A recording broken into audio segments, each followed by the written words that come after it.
이젠 내려놓을 때도 되지 않았을까요? 긴 시간 동안 경험이 쌓였습니다. 사람도 많이 만났어요. 그동안 깨달은 것도 있고 바뀐 것도 있습니다. 근데 왜 여전히 무거울까요? 왜 여전히 힘들까요? 반대로 어떤 분들은요, 나이 들수록 편해 보입니다. 가볍게 살아요. 여유가 있어 보여요. 차이가 뭘까요? 철학자 에픽테토스가 딱 말했어요. 자유는 원하지 않는 것을 버리는 데서 온다고 말이죠. 맞는 말입니다. 중년 이후는 채우는 시기가 아니에요. 비우는 시기예요. 더 쌓으려고 하면 무너집니다. 덜어내야 가벼워지는 거예요. 그럼 뭘 버려야 할까요? 뭘 내려놓아야 할까요? 오늘 알려드리는 5가지만 손에서 놓으면 당신의 인생 후반부가 달라집니다. 무거운 짐에서 벗어나고 진짜 자유를 만끽하게 되는 거예요. 지금부터 시작합니다. 중년 이후 왜 더 버거울까요? 손에 쥔 게 너무 많기 때문이에요. 다 붙잡으려고 합니다. 하나도 놓지 못해요. 그게 짐이 되는 겁니다. 5가지를 알려드릴게요. 첫 번째, 자식 인생에서 손을 떼세요. 노자가 이렇게 말했어요. 물은 다투지 않으면서도 모든 것을 이룬다고 말이죠. 건강한 부모는 어떨까요? 자식을 믿습니다. 걱정은 하되 간섭하지 않아요.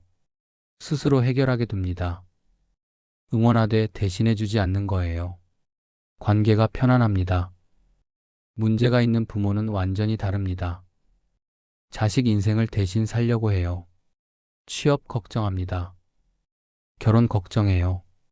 돈 걱정합니다. 손주 걱정까지 해요. 끝이 없는 겁니다. 제가 아는 어르신이 계셨어요. 아들 취업 문제로 밤잠을 설쳤습니다. 이력서를 대신 써줬어요. 면접 준비를 도와줬습니다. 회사 알아봐주고 지인 찾아다녔어요. 아들은 어땠을까요? 고마워했을까요? 오히려 부담스러워했습니다. 간섭이라고 느꼈어요. 숨 막힌다고 했습니다. 결국 관계만 나빠졌어요. 어르신은 어떻게 됐을까요? 스트레스로 건강을 해쳤습니다. 우울증까지 왔어요. 자식 때문에 본인 삶이 사라졌습니다. 자식 인생에서 손을 떼세요. 당신이 대신 살아줄 수 없어요. 걱정한다고 문제가 해결되지 않습니다. 오히려 관계만 망가뜨려요. 자식도 어른입니다. 스스로 헤쳐나갈 힘이 있어요. 당신은 당신 삶을 사세요. 두 번째, 과거의 그림자에서 벗어나세요. 톨스토이가 이렇게 말했어요. 과거는 추억일 뿐 현재를 살아야 한다고 말이죠. 현재를 사는 사람은 어떨까요? 지금에 집중합니다. 예전 얘기를 하더라도 적당히 해요. 과거와 현재를 비교하지 않습니다. 지금의 자신을 인정하는 거예요. 편안해 보입니다. 과거에 갇힌 사람은 전혀 다릅니다. 옛날 얘기만 해요. 내가 젊었을 때는 이랬어. 내가 그때는 저랬어. 끊임없이 그때를 들먹입니다. 비교하고 한탄하는 거예요. 제가 만난 어르신이 계셨어요. 모임 갈 때마다 과거 무용담만 늘어났습니다. 내가 과장이었을 때 말이야. 내가 프로젝트 성공시켰을 때 말이야. 내가 젊었을 때는 이런 거 문제도 아니었어. 한 번도 아니고 매번이었어요. 주변 사람들이 어떻게 됐을까요? 처음엔 경청했습니다. 근데 점점 지쳐갔어요. 또 그 얘기구나. 피하기 시작했습니다. 어르신은 외톨이가 됐어요. 과거의 그림자에서 벗어나세요. 그때의 영광은 이미 지났습니다.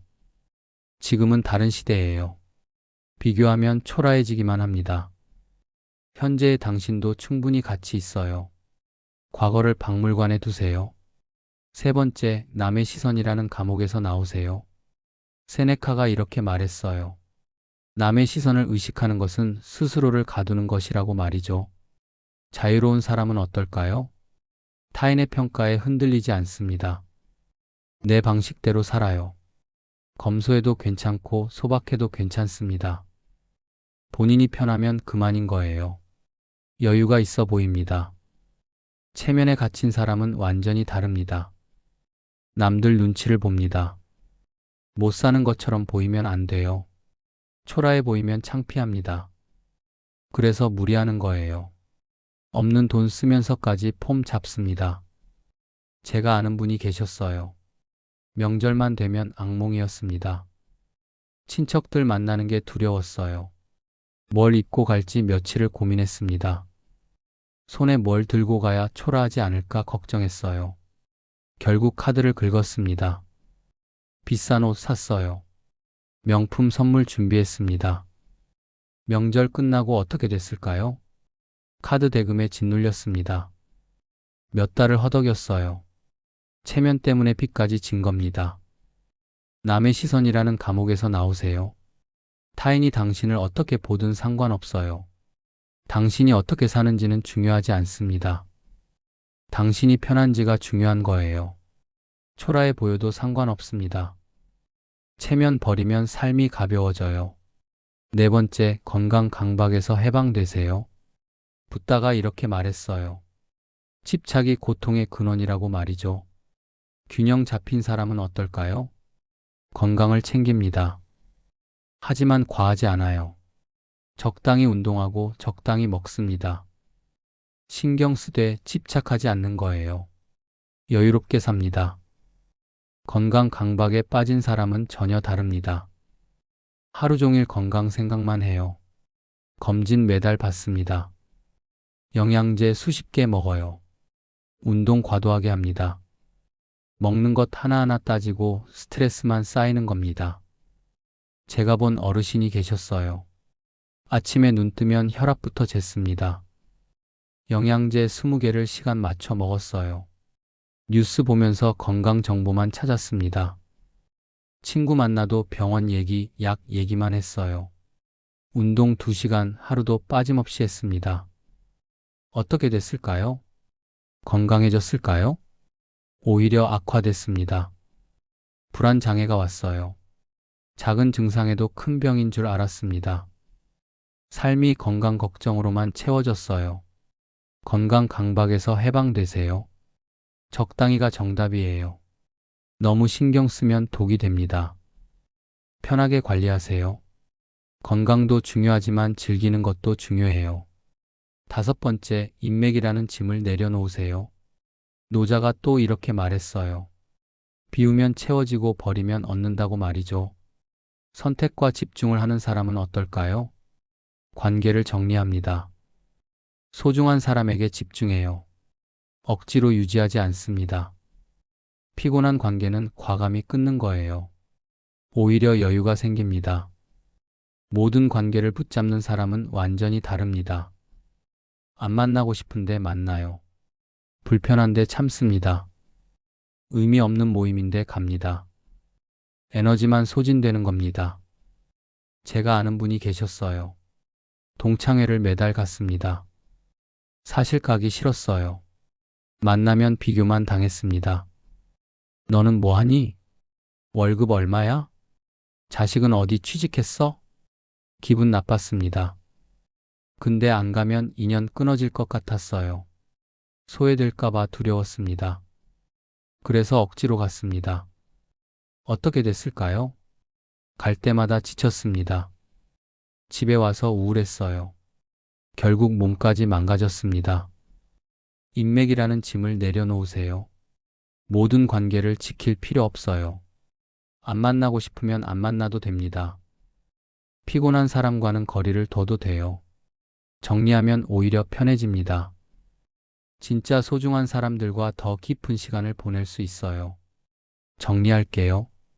중년 이후 손에서 놓아야 할 5가지입니다. 첫째, 자식 인생에서 손을 떼라. 그들의 삶입니다. 둘째, 과거의 그림자에서 벗어나라. 지금을 살아야 해요. 셋째, 남의 시선이라는 감옥에서 나와라. 당신이 편하면 됩니다. 넷째, 건강 강박에서 해방되라. 적당히가 정답이에요. 다섯째, 인맥이라는 짐을 내려놓아라. 정리가 필요합니다. 이 5가지를 기억하세요. 인생의 후반부는 전반부와 달라야 합니다. 전반부는 채우는 시기였어요. 배우고 쌓고 모으는 시간이었습니다. 후반부는 비우는 시기예요. 덜어내고 정리하고 놓는 시간입니다. 역할이 다른 겁니다. 왜 그럴까요? 삶의 목표가 바뀌기 때문이에요. 전반부의 목표는 성취였습니다. 후반부의 목표는 평화예요. 방법이 다른 겁니다. 성취는 쌓아야 이루어집니다. 평화는 비워야 얻어져요. 이제 알았습니다. 이 5가지에서 손을 떼세요. 처음엔 불안할 수 있어요. 놓으면 다 잃을 것 같습니다. 근데 정반대예요. 놓으면 오히려 채워집니다. 자식을 놓으면 관계가 회복돼요. 과거를 놓으면 현재가 선명해집니다. 체면을 놓으면 자유가 찾아와요. 건강 강박을 놓으면 진짜 건강해집니다. 관계를 정리하면 진심 어린 인연이 남아요. 당신의 후반부를 가볍게 만드세요. 짐을 내려놓으세요. 그래야 멀리 갈 수 있습니다. 그래야 행복해져요. 당신의 인생이 달라질 겁니다. 이 영상이 도움이 되셨다면 좋아요와 구독 부탁드립니다. 그리고 댓글로 알려주세요. 당신은 무엇을 내려놓고 싶으신가요? 다음 영상에서 뵙겠습니다. 감사합니다. 바른 라디오였습니다.